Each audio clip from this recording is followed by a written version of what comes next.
bombastic side eye, criminal offensive side eye.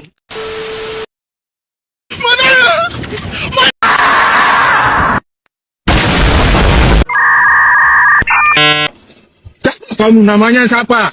Siapa namanya? Di mana rumahnya? Hah?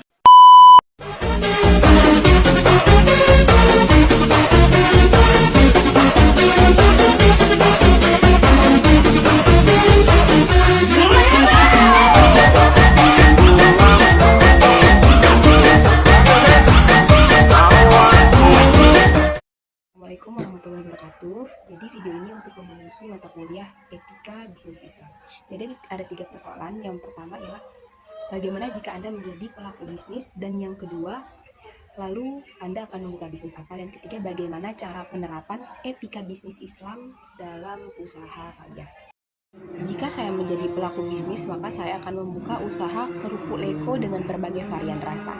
Ya, seperti kita ketahui bahwa di Bawean itu makanan ciri khasnya adalah kerupuk leko. Akan tetapi hanya ada 2 varian. Yang pertama ada yang namanya varian original, dan yang kedua varian balado. Di sini saya sebagai pelaku usaha akan mengembangkan kerupuk leko agar memiliki banyak varian rasa, yaitu ada 5 varian rasa yang akan saya tambahkan ke dalam produk saya. Yang pertama ada varian daun jeruk, dan yang kedua ada varian barbecue, dan yang ketiga ada varian pedas manis, yang keempat ada varian sapi bumbu bakar, dan yang terakhir ialah rendang sapi.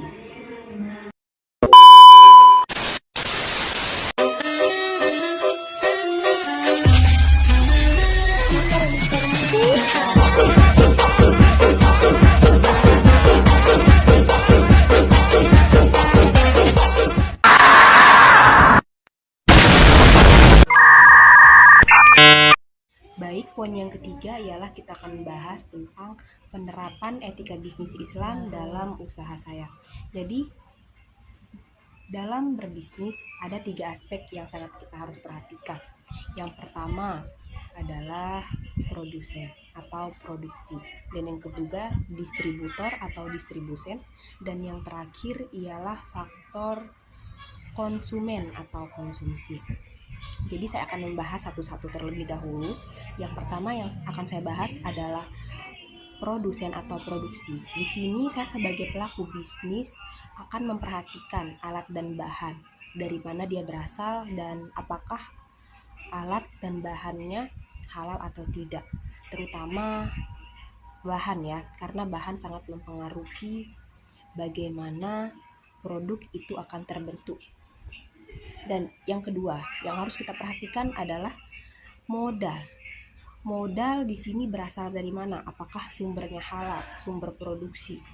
Jadi saya sebagai pelaku bisnis tentu saja harus memperhatikan modal saya, apakah modalnya halal atau haram. Yang kedua ialah faktor distributor atau distribusi, yang biasa kita sebut dengan penyaluran. Jadi penyaluran di sini saya harus memastikan bahwa distribusinya tertuju kepada siapa dan akan dipasarkan kepada siapa. Jadi produk ini kita mengetahui bahwa pasar yang kita tuju itu di mana.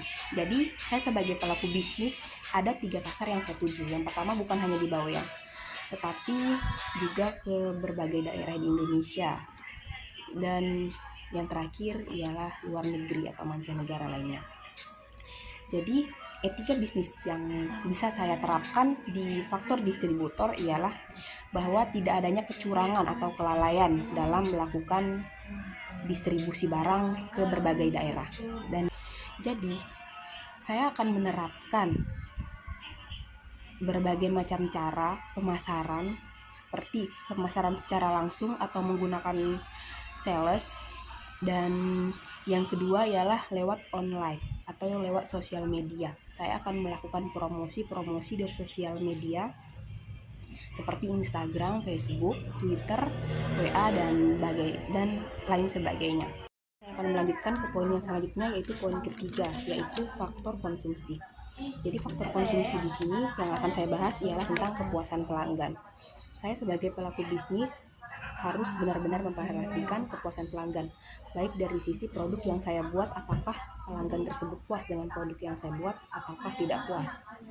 Oleh karena itu, kita harus memperhatikan apakah produk yang kita buat itu benar bermanfaat bagi pelanggan saya atau memang disukai oleh pelanggan saya.